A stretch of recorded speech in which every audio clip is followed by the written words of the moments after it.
Sir, this is a private dining area. You should leave now, sir. I'm waiting for someone. Fine, but don't stay too long. Sorry I'm late, sir. It's good to see you again. You know him? Of course. He's the new owner of this restaurant. ဒီမှာကြည့်ပါ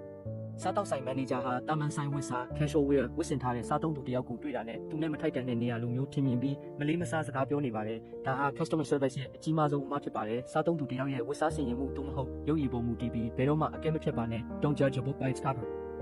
စာဘာရီနဲ့မန်နေဂျာတွေမှတ်သားရမှာကဆိုင်ထဲကိုဝင်လာတဲ့စားသုံးသူတိုင်းဟာငါတို့ရဲ့ကျေးဇူးရှင်တွေဖြစ်ပါတယ်စားသုံးသူဟာတာမန်ဝစ်စားဝတ်ထားပေမဲ့ဘယ်သူလဲဆိုတာသင်မသိနိုင်ပါဘူး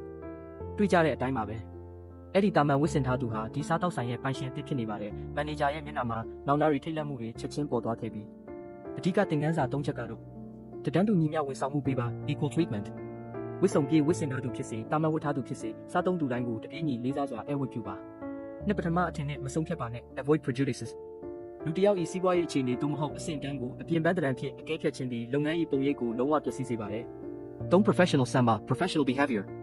မိမိစိတ်ကူးမှန်းဆချက်ဖြင့်စားသုံးသူများအားဆိုင်မထွက်သွားရန်သို့မဟုတ်စိတ်အနှောက်အယှက်ဖြစ်စေမည့်စကားများပြောဆိုခြင်းကိုလုံးဝရှောင်ကျဉ်ရပါမယ်။အမှတ်ရပါဝန်ဆောင်မှုကောင်းတစ်ခုဆိုတာစားသုံးသူရဲ့ဝတ်စားဆင်ရင်မှုပေါ်မှာမူတည်တာမဟုတ်ပဲတင်တို့ရဲ့လေးစားသမှုနဲ့အမှုအကျင့်ပေါ်မှာပဲမူတည်ပါတယ်။အားလုံးပဲဒီသင်ခန်းစာကနေမိမိတို့ရဲ့စားတောက်ဆိုင်ဝန်ဆောင်မှုကိုပုံမကောင်းမွန်အောင်ပြင်ဆင်နိုင်ကြပါစေ။ကျေးဇူးတင်ပါတယ်။